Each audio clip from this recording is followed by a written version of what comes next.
दोस्तों चलिए आज की वीडियो शुरू करते हैं। दोस्तों वीडियो शुरू करने से पहले मैं आपको एक बात बता दूं कि आपने अभी तक हमारे इस चैनल को सब्सक्राइब नहीं किया हो तो नीचे पर आपको ग्रीन बटन में सब्सक्राइब करके लिखा रहा होगा, इसके पर क्लिक कर लीजिए और साइड में नोटिफिकेशन बेल भी आएगा, उसको भी क्लिक कर लेते हैं ताकि आपको मिल सके हमारे अगले वीडियो की नोटिफिकेशन सबसे पहले और आप कुछ नया नया सीख सके। कुछ करिए नस नस मेरी खोले, हाय कुछ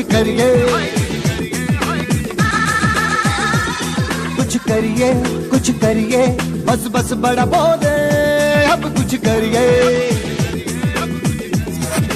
ओ कोई तो चल जिद फड़िए, तू बेतरिए या मरिए, हाय कोई तो चल जिद फड़िए, तू बेतरिए या मरिए। शक दे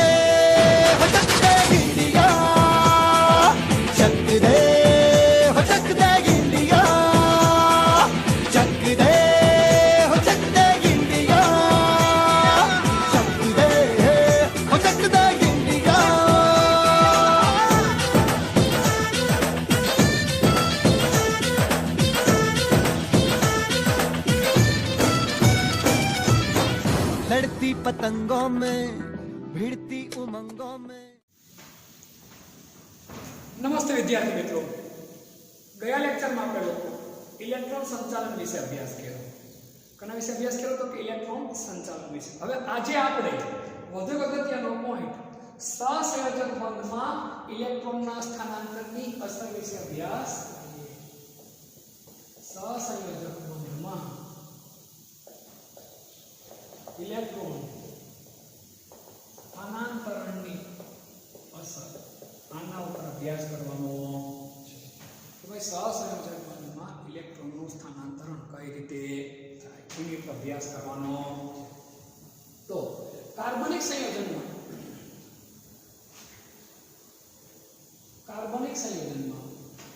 ઇલેક્ટ્રોન સ્થાનાંતરણ મુખ્યત્વે ત્રણ રીતે થાય। કેટલી રીતે થાય? મુખ્યત્વે ત્રણ રીતે થાય।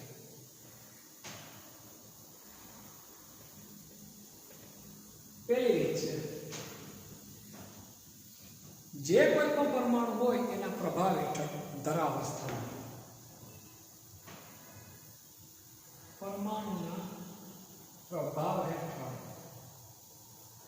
ધરાવસ્થામાં એટલે કે મૂળભૂત જે કંઈ પણ હોય, જેટલા પરમાણુ મૂળભૂત રીતે એની સાથે જોડાયેલા છે એની અસર હેઠળ। બીજું છે વિસ્થાપક સમૂહની અસર હેઠળ। વિસ્થાપક સમૂહની અસર હેઠળ। અને ત્રીજું છે વિસ્થાપક પ્રક્રિયા કે સમૂહ ઉપરાંત વિસ્થાપક સમૂહ અથવા તો પરમાણુની અસર શબ્દ વાપરવો પડે આપણે। પરમાણુની અસર હેઠળ, કારણ કે ઘણા વિસ્થાપિત સમૂહ હોય અને વિસ્થાપિત પરમાણુ પણ હોય। ત્રીજું, હુમલો કરનાર પ્રક્રિયકની હાજરીમાં, પ્રક્રિયકની અસર હેઠળ।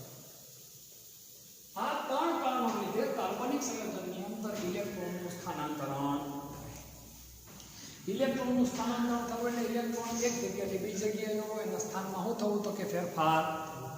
ઇલેક્ટ્રોનના સ્થાનાંતરણ માટે મુખ્યત્વે ત્રણ વસ્તુ જવાબદાર છે। એક છે પરમાણુના પ્રભાવ હેઠળ ધરાવસ્થામાં, મૂળભૂત જે કોઈ પણ સંયોજન હોય એના પરમાણુનો પ્રભાવ, એની જે મૂળભૂત સ્થિતિ હોય એના કારણે બેન્ઝીનમાં મૂળભૂત સ્થિતિ આવશે, ધરાવસ્થા કહેવાય એ। બીજો વિસ્થાપક સમૂહ અથવા તો પરમાણુની અસર હેઠળ, જે કોઈ પણ એનું વિસ્થાપન કર્યું હોય અને બીજો કોઈ વિસ્થાપક સમૂહ દાખલ કર્યો હોય કે પરમાણુ દાખલ કર્યો હોય તેની અસર હેઠળ। કે પછી તમે કોઈ પણ પ્રક્રિયા વડે પ્રક્રિયા કરાવો એવા હુમલો કરનાર પ્રક્રિયકની અસર હેઠળ। હવે વિસ્થાપક સમૂહ અથવા પરમાણુની અસર હેઠળ ખાસ યાદ રાખજો, વિસ્થાપક સમૂહ અથવા તો પરમાણુની અસર હેઠળ ઇલેક્ટ્રોનનું સ્થાનાંતરણ છે એ કાયમી ધ્રુવીયતા ઉત્પન્ન કરે છે। ખાસ યાદ રાખજો, આના માટેની વાત કરું છું તમને। વિસ્થાપક સમૂહ અથવા તો પરમાણુની અસર હેઠળ અથવા તેના પ્રભાવ હેઠળ, અસર બોલો અથવા તેનો હું બોલો તો કે ભાઈ પ્રભાવ, એના પ્રભાવ એટલે ઇલેક્ટ્રોનનું સ્થાનાંતરણ ઉત્પન્ન કરે તો કે ભાઈ કાયમી ધ્રુવીયતા ઉત્પન્ન કરે છે. સ્થાનાંતરણ કાયમી ધ્રુવીયતા ઉત્પન્ન કરે છે. અને એ ધ્રુવીયતા બે પ્રકારની હોય. તેમાં એક પ્રેરક અસર અને બે કઈ અસર હોય તો કે ભાઈ સંસ્પંદન અસર હોય. વિસ્થાપક સમૂહ અથવા પરમાણુની અસર હેઠળ ઇલેક્ટ્રોનનું સ્થાનાંતરણ થાય એ કાયમી ધ્રુવીયતા ઉત્પન્ન કરે. શું ઉત્પન્ન કરે તો કે ભાઈ કાયમી ધ્રુવીયતા ઉત્પન્ન કરે. એ બે પ્રકારની ધ્રુવીયતા ઉત્પન્ન કરે. કઈ બે પ્રકારની ધ્રુવીયતા ઉત્પન્ન કરે? એક તો પ્રેરક અસર અને બીજી કઈ તો કે ભાઈ સંસ્પંદન અસર. કઈ અસર તો કે ભાઈ સંસ્પંદન અસર.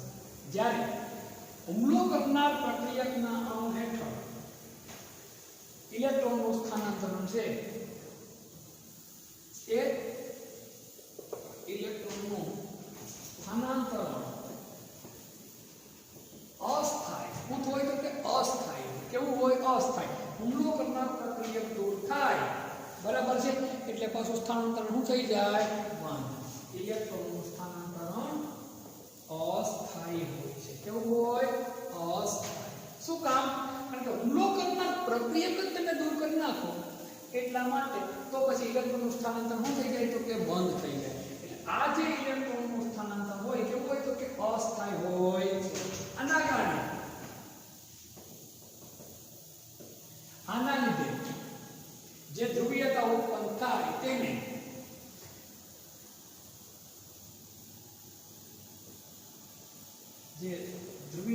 ઉત્પન્ન થાય તેને ધ્રુવીયતાની પણ જે અસર લખાઈ શકતા આપણે સોરી જે અસર ઉત્પન્ન થાય તેને ઇલેક્ટ્રોમેરિક અસર. કઈ અસર કહેવાય તો કે ભાઈ ઇલેક્ટ્રોમેરિક અસર તરીકે ઓળખવામાં આવે છે. અથવા તો કહેવાય ધ્રુવણીયતા અથવા તો કહેવાય ઇલેક્ટ્રોમેરિક અસર તરીકે ઓળખવામાં આવે છે. ફરી એકવાર સહસંયોજક કણમાં ઇલેક્ટ્રોનનું સ્થાનાંતરણ છે. ઇલેક્ટ્રોનનું સ્થાનાંતરણ એટલે ઇલેક્ટ્રોન એક જગ્યાએથી કઈ જગ્યાએ જાય તો કે ભાઈ બીજી જગ્યાએ જાય. આના માટે મુખ્યત્વે કઈ રીતે જાય તો કે ત્રણ રીતે જાય ઇલેક્ટ્રોનનું સ્થાનાંતરણ. પહેલું પરમાણુના પ્રભાવ હેઠળ મૂળભૂત સ્થિતિમાં, બીજું વિસ્થાપક સમૂહ અથવા પરમાણુની અસર હેઠળ અને ત્રીજું હુમલો કરનાર પ્રક્રિયકની અસર હેઠળ. હવે વિસ્થાપક પરમાણુ કે સમૂહના કારણે જે ઇલેક્ટ્રોનનું સ્થાનાંતરણ થાય એ કાયમી ધ્રુવીયતા ઉત્પન્ન કરે. શું કામ? એ પોતાનો એડ જ થઈ ગયો એટલે એની હાજરી નોંધ લેવી પડે. આના કારણે મુખ્યત્વે બે અસર ઉત્પન્ન થાય, પ્રેરક અને બીજી સંસ્પંદન. આ બંને આગળ આપણે ભણશું. હવે એનો જ અભ્યાસ આપણે કરવાનો થશે. જ્યારે હુમલો કરનાર પ્રક્રિયાની અસર હેઠળ ઇલેક્ટ્રોનનું સ્થાનાંતર કેવું હોય? અસ્થાયી. હુમલો કરનાર પ્રક્રિયા ઘટી જાય એટલે સ્થાનાંતર ન થઈ જાય, બંધ થઈ જાય. આને લીધે જે અસર ઉત્પન્ન થાય એને કઈ અસર કહેવાય તો કે ભાઈ ઇલેક્ટ્રોમેરિક અસર અથવા તો શું કહેવાય ધ્રુવણીયતા તરીકે ઓળખવામાં આવે છે. વધુ અગત્યતા નથી પણ સ્ક્રીનશોટ લઈ લ્યો પોતાનો. હવે આપણે અભ્યાસ કરવાનો ત્યારબાદ પ્રેરક અસરનો.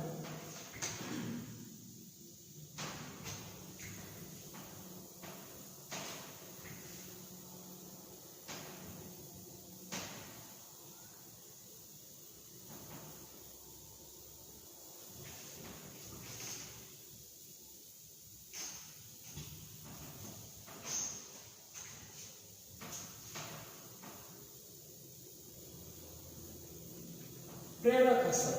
કઈ અસર તો કે ભાઈ પ્રેરક અસર. આ એક અગત્યનો પોઈન્ટ છે, બહુ સહેલો પોઈન્ટ છે, આરામથી આવી જાય એવો પોઈન્ટ છે. જ્યારે જુદી જુદી વિદ્યુત ઋણતા ધરાવતા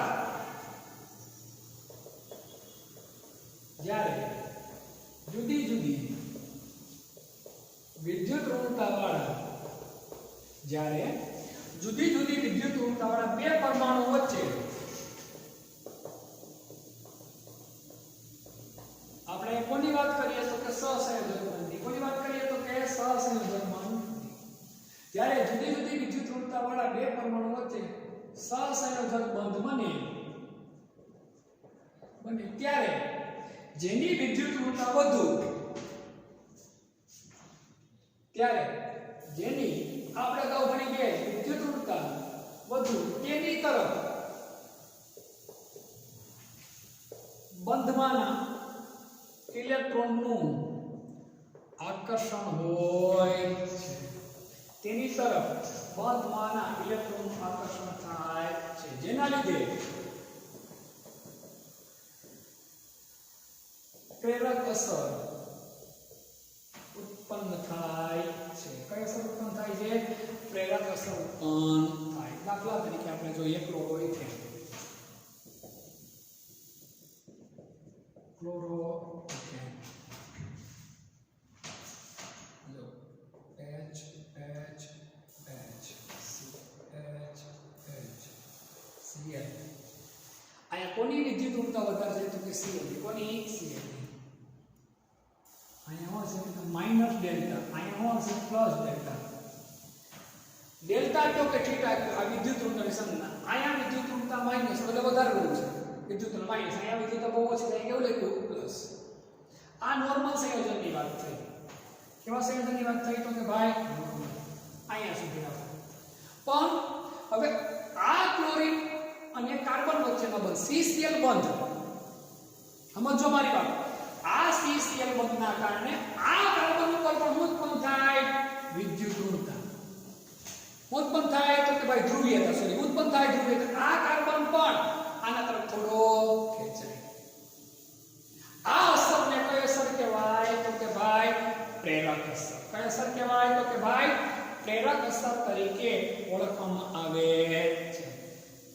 અહીં જોઈએ આડી પાછું ક્લિયર તો અહીંયા આંશિક વીજભાર દર્શાવવા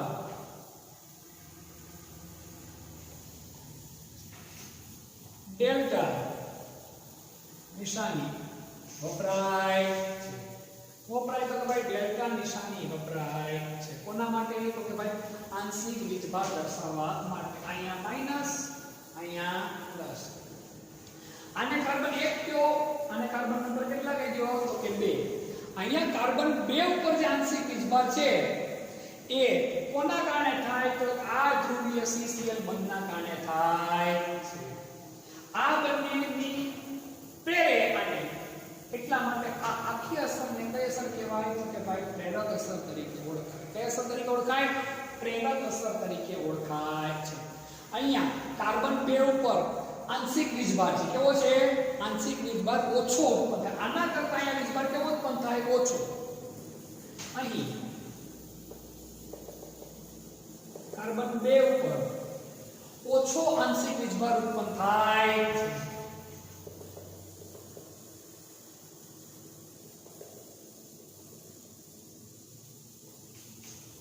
અહીં કાર્બન 2 ઉપર આંશિક વીજભાર કેવો ઉત્પન્ન થયો? ઓછો. કારણ કે આ બંને વચ્ચે અંતર કેવું થયું? તો ઘણું બધું વધી ગયું. ઈ શું કામ ઉત્પન્ન થયો? ઓછો આંશિક વીજભાર ઉત્પન્ન થાય કારણ કે CCl કયો બંધ? તો કે ભાઈ CCl બંધની નજીક છે. હું કામ? ઈ CCl બંધની શું છે? કારણ કે તે CCl બંધની કેવો છે? તો કે ભાઈ નજીક છે. કેવો છે? તો કે નજીક છે. CCl બંધ નજીકના કાર્બન પર, કોની પર? નજીકના કાર્બન પર ધ્રુવીયતા પ્રેરિત કરે. શું કરે છે ભાઈ? તો કે ધ્રુવીયતા પ્રેરિત કરે. તેને શું કહેવાય? પ્રેરક અસર કહે છે. જેમ જેમ આગળ સંખ્યા જાય એમ પ્રેરક અસર શું થતી જાય? ઘટતી જાય. દાખલા તરીકે આમ હોય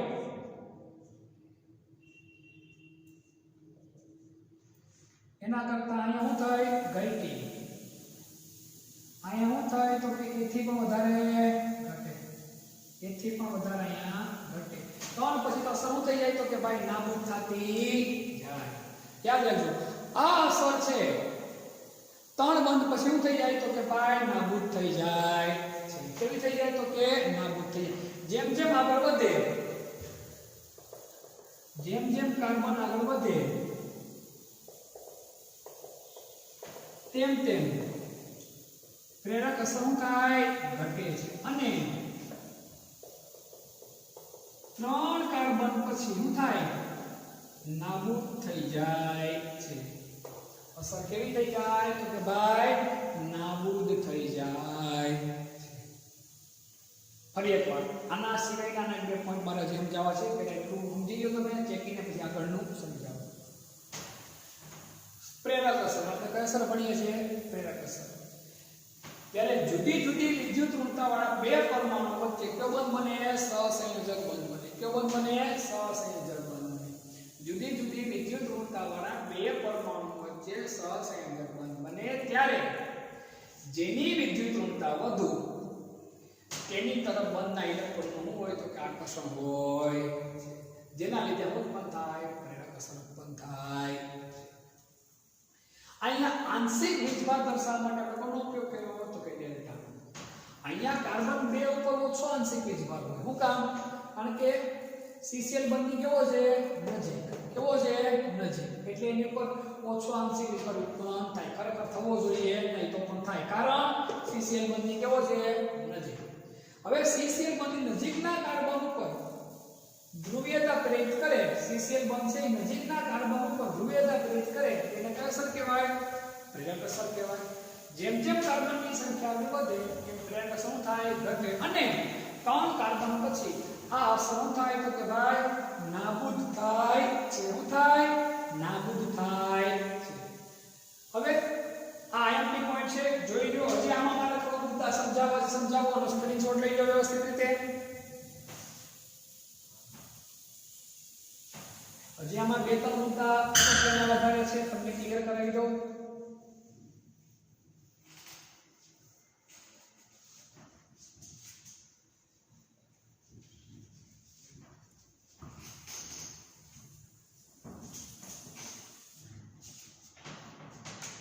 હવે આ અસરનો સીધે સીધો સંબંધ કોની હારે હોય તો કે વિસ્થાપિત સમૂહની હારે. કાર્બન એટલે જો જે પણ વિસ્થાપિત સમૂહ જોડાયેલ છે જેટલો વધુ વિદ્યુત ઋણ એટલી અસર વધુ. એ જે એની વિદ્યુત ઋણતા જેટલી ઓછી એટલી અસર કેવી તો કે ભાઈ ઓછી હોય છે. ખાસ યાદ રાખજો આ અસરનો સંબંધ વિસ્થાપિત સમૂહની વિસ્થાપિત સમૂહ સાથે વિસ્થાપક સમૂહ સાથે રહેલો છે. આ અસરનો સંબંધ કોની હારે રહેલો છે? વિસ્થાપક સમૂહની હારે જોડાયેલો છે. બરાબર. જેમ જેમ આ વધુ વિદ્યુત ઋણ એમ પ્રેરક અસર કેવી તો કે વધુ. આની વિદ્યુત ઋણતા ઓછી તો પ્રેરક અસર કેવી તો કે ઓછી. હવે આ પ્રેરક અસરના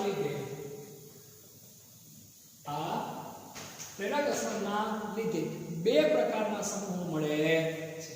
કેટલા પ્રકારના સમૂહ મળે? 2 પ્રકારના સમૂહ મળે આપણને. 2 પ્રકારના સમૂહો મળે. એક ઇલેક્ટ્રોન આકર્ષક સમૂહ. કયો સમૂહ તો કે ભાઈ ઇલેક્ટ્રોન આકર્ષક સમૂહ. 2 ઇલેક્ટ્રોન ઉદારતા સમૂહ.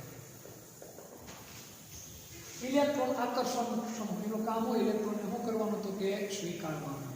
તો નાઇટ્રો સમૂહ, સાઇનો સમૂહ, કાર્બોક્સિલિક એસિડ સમૂહ, એસ્ટર, પછી OR એટલે શું થાય? O6H5 O6H5 શું કહેવાય? એરાઇલોક્સિન વગેરે. આના શું કહેવાય કે ઇલેક્ટ્રોન આકર્ષક સમૂહના શું કહેવાય કે ઉદાહરણ.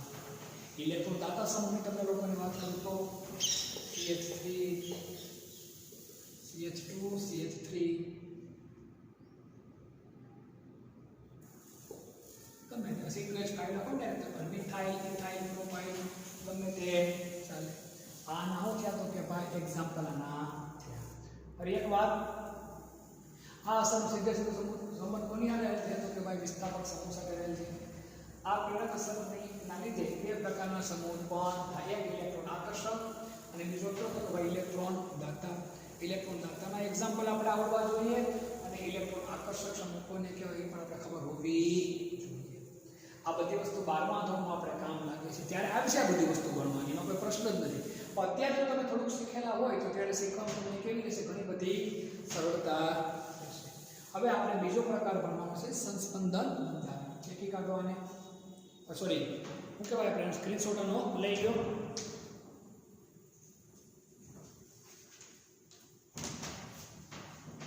આ તમને ખાસ પોઈન્ટ ખબર હોવી જોઈએ. ઇલેક્ટ્રોન આકર્ષક સમૂહ એક્ઝામ્પલ અને બીજો કોનો એક્ઝામ્પલ તો કે ભાઈ ઇલેક્ટ્રોન દાતા સમૂહના એક્ઝામ્પલ. આ બંને વસ્તુની આપણને પૂરેપૂરી ખ્યાલ હોવી જોઈએ.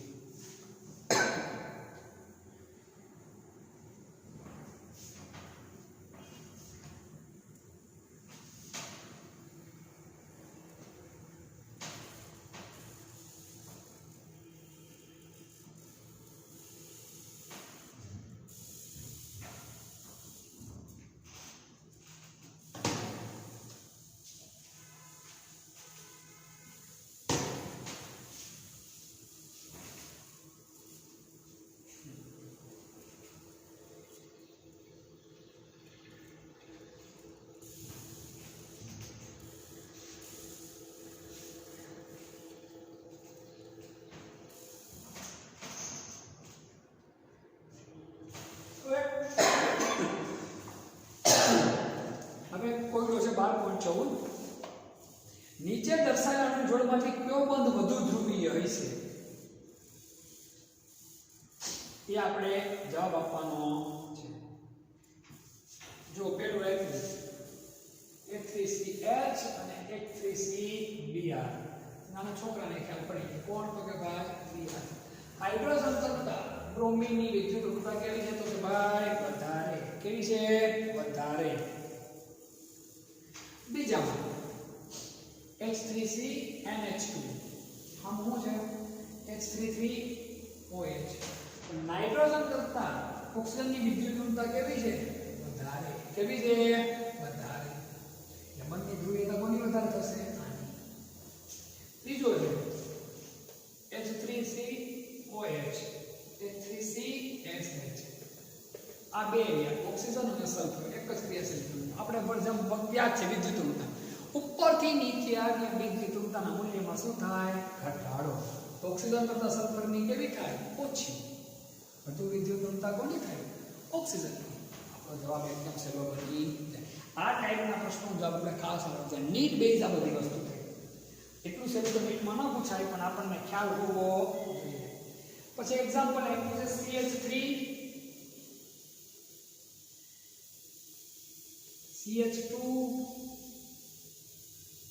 CH2Br. કયા કાર્બન ઉપર પ્રેરક અસર ન્યૂનતમ હશે? સૌથી પહેલો કાર્બન આ છે, બીજા નંબરનો આ, ત્રીજા નંબરનો આ કાર્બન ઉપર પ્રેરક અસર કેવી થાય? ન્યૂનતમ. કારણ કે બંને વચ્ચે અંતર કેવું થાય? ઘણું બધું ઓછું. આના પછીનો જેટલા કાર્બન આવે એ અસર લગભગ કેવી થઈ જાય છે?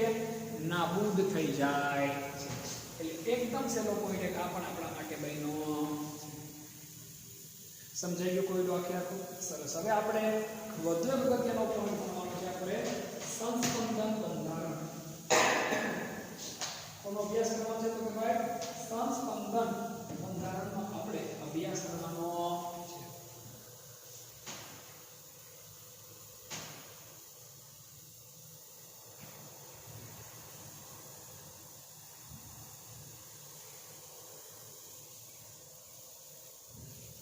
જો તમે થિયરિકલ જે કઈ વસ્તુ સમજાવી ક્લિયર કરેલી હોય તો તમને આગળ અભ્યાસમાં વધારે પ્રશ્નો ઊભા થતા જ નથી.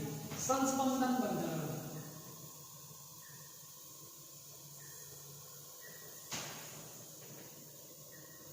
સંસ્પંદન બંધારણ પેલી તો આપણે શું જોવાની છે તો કે ભાઈ વ્યાખ્યા. ઘણા સંયોજનો એવા છે કે તેનો સંપૂર્ણ અભ્યાસ એના એક બંધારણ શક્ય નથી. તેનો સંપૂર્ણ અભ્યાસ એના એક માટે એના એક કરતાં વધુ બંધારણ સમજવા જરૂરી છે. તો આવા બંધારણને કયા બંધારણ કહેવાય તો કે સંસ્પંદન બંધારણ તરીકે ઓળખવામાં આવે છે. क्या બંધારણ તરીકે ઓળખવામાં આવે? સંસ્પંદન બંધારણ તરીકે ઓળખવામાં આવે છે. ઘણા સંયોજનો એવા છે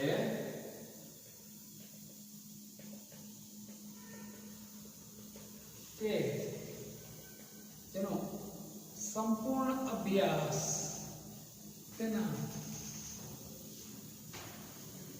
એક બંધારણ દ્વારા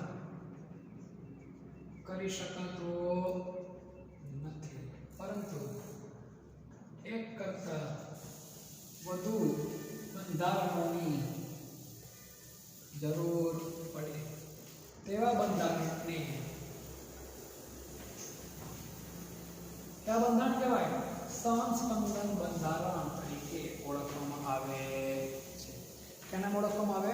સંસ્પંદન બંધારણ તરીકે ઓળખવામાં આવે છે. એક સાદું એક્ઝામ્પલ આપણે લોકો જોઈએ. બેન્ઝીન. કોનું? બેન્ઝીન.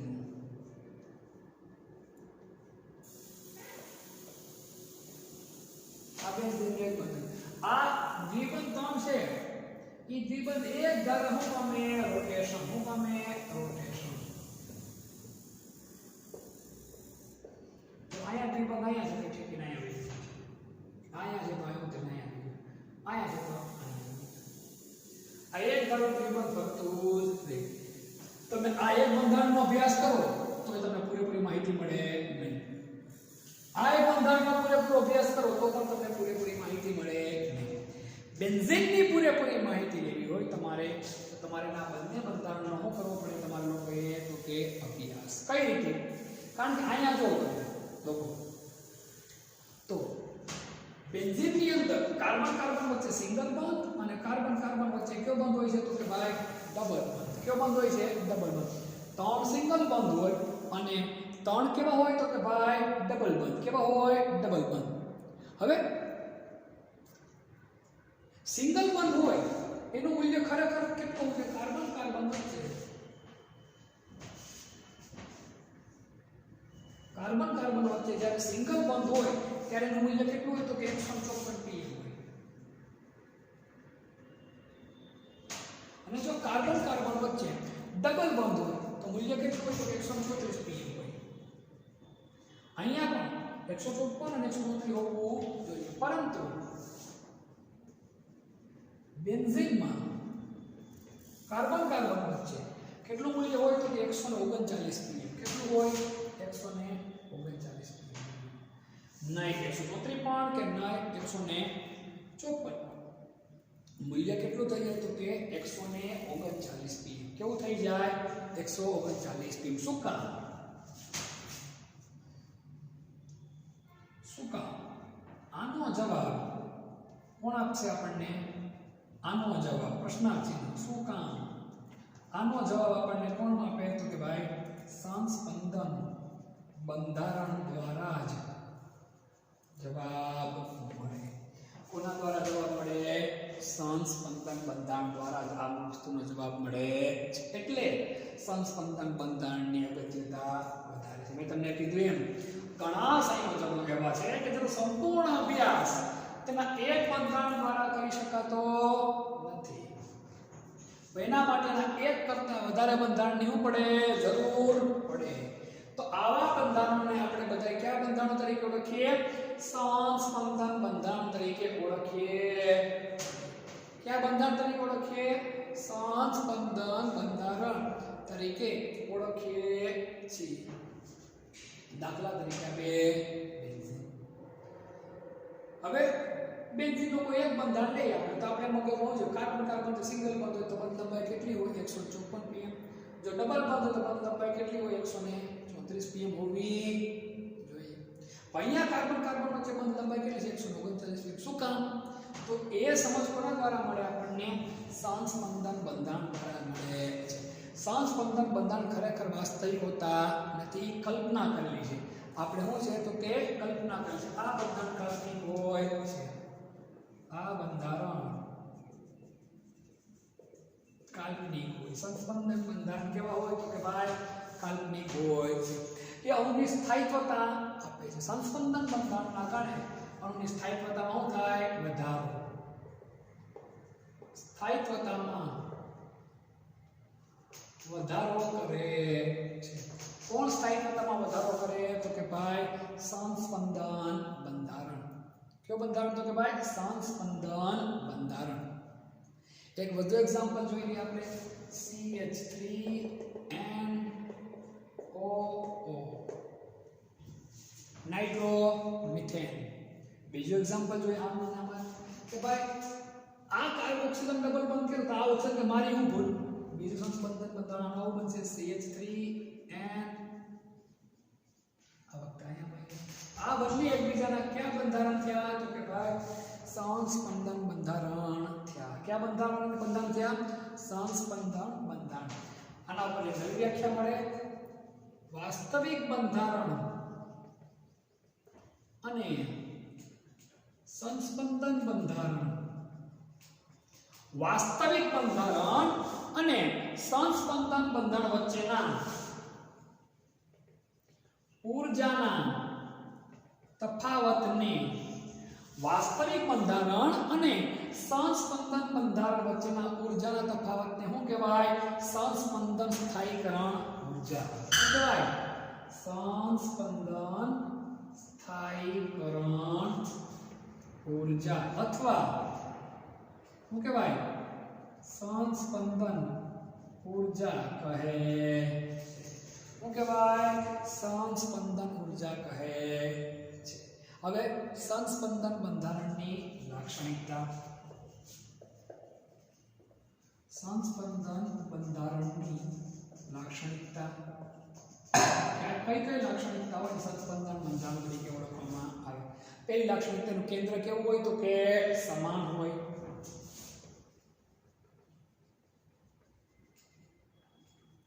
પછી અયુગ્મિત ઇલેક્ટ્રોનની સંખ્યા કેવી હોય તો કે ભાઈ સમાન. અયુગ્મિત ઇલેક્ટ્રોનની સંખ્યા કેવી હોય તો કે સમાન. ઇલેક્ટ્રોનની જે અયુગ્મિત ઇલેક્ટ્રોનની સંખ્યા છે એમાં કોઈ પણ પ્રકારનો ફેરફાર થતો નથી. વધુ આમાં આગળ જોઈએ તો સંસ્પંદન બંધારણ 2 હોય કે 3 હોય કે 4 હોય વધુ સ્થાયી સંસ્પંદન બંધારણ કોને કહેવાય? વધુ સ્થાયી સંસ્પંદન બંધારણ એ કોને કહેવાય? તો જે સંસ્પંદન બંધારણમાં સહસંયોજક બંધ કેવા હોય તો કે ભાઈ વધારે. વધુ સહસંયોજક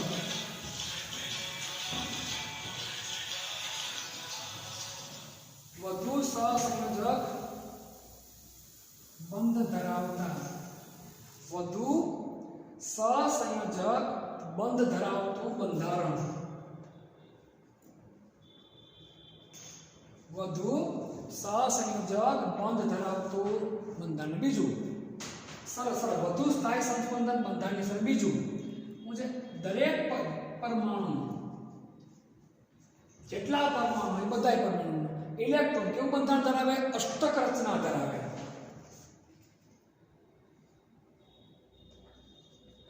ઇલેક્ટ્રોનની અષ્ટક રચના ધરાવે. કેવું ધરાવે? ઇલેક્ટ્રોનની કેવી રચના ધરાવે તો કે ભાઈ અષ્ટક રચના ધરાવતું હોવું જોઈએ. અને ત્રીજું પરમાણુઓ વચ્ચે વિરુદ્ધ વીજભાર હોવો જોઈએ, ઓછો હોવો જોઈએ, શક્ય એટલો. આ 3 શબ્દોનું પાલન જે કરે એ બંધારણ કેવું બંધારણ કહેવાય? વધુ સ્થાયી સંસ્પંદન બંધારણ કહેવાય. ફરીવાર આખો પોઈન્ટ તમને સમજાવું સંસ્પંદન બંધારણનો. ઘણા સંયોજનો એવા છે કે સંપૂર્ણ અભ્યાસ તેના એક જ બંધારણ દ્વારા થઈ શકતું નથી. એના માટે એના એક કરતાં વધારે બંધારણોની શું કરે તો કે ભાઈ આપણે જરૂર પડે છે. તો આવા બંધારણોને આપણે બધા કયા નામે ઓળખીએ તો કે સંસ્પંદન બંધારણ તરીકે ઓળખીએ છીએ. એક્ઝામ્પલ આપણે કોણ લીધું? બેન્ઝીનનું. ખરેખર કાર્બન કાર્બન વચ્ચે સિંગલ બોન્ડ હોય તો બંધ લંબાઈ કેટલી હોય? 154 pm. ડબલ બોન્ડ હોય તો 134 pm હોય. તો બેન્ઝીનમાં કાર્બન કાર્બન વચ્ચે બંધ લંબાઈ કેટલી છે તો કે 139 pm છે. શું કામ? તો કે ભાઈ એનું સંસ્પંદન બંધારણ દ્વારા જ એનો જવાબ આપણે મળી શકે. આ માહિતી આપણે કોના દ્વારા મળે તો કે ના સંસ્પંદન બંધારણ દ્વારા જ આપણને આ માહિતી મળે. કારણ શું કારણ છે? કારણ કે સતત ડબલ બંધ એકબીજા શું થાય? ફરે, એક જગ્યા પર સ્થિર રહેતા નથી. હવે સંસ્પંદન બંધારણ કેવા હોય તો કે કાલ્પનિક હોય. કેવા હોય તો કે ભાઈ કાલ્પનિક હોય. સંસ્પંદન બંધારણ છે સ્થાયિત્વતામાં શું કરે તો કે વધારો. શું કરે? વધારો. બીજો સંસ્પંદન બંધારણ ઉદાહરણ છે તો કે નાઇટ્રોમિથેન. શું છે? નાઇટ્રોમિથેન. હવે વાસ્તવિક બંધારણ અને સંસ્પંદન બંધારણ વચ્ચેના ઊર્જાના તફાવતને શું કહેવાય? સંસ્પંદન સ્થાયીકરણ ઊર્જા અથવા તો કઈ ઊર્જા કહેવાય તો કે ભાઈ સંસ્પંદન ઊર્જા તરીકે ઓળખવામાં આવે છે. સંસ્પંદન બંધારણ લાક્ષણિકતા કેન્દ્ર સમાન હોય અને અયુગ્મિત ઇલેક્ટ્રોનની સંખ્યા કેવી હોય તો કે ભાઈ સમાન હોય.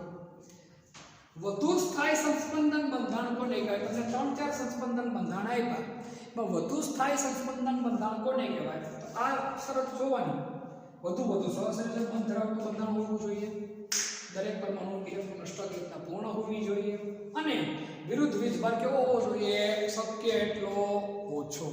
જો આવા સંયોજનો હોય તો એનું સંસ્પંદન બંધારણ છે વધુ સ્થાયી હોય છે.